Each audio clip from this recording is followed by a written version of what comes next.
Hello there, welcome back to the channel. Today I'll show you how you can cancel your PayPal subscription. If you need to cancel your PayPal subscription and follow these steps, and you will be easily cancelled your PayPal subscription.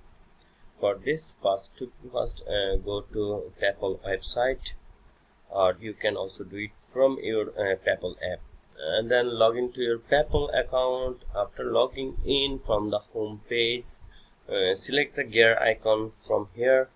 Then you will see these options here. From here, select payments. Then we will see your active payments option here.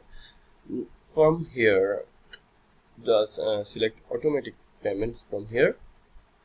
Then select GG Service Limited, and then you will see it your active subscription. Just click on cancel, and then select cancel automatic payments, and then select done, and that's it.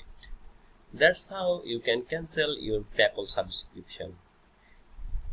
Give it a like if you found this video helpful, and subscribe for more tech videos.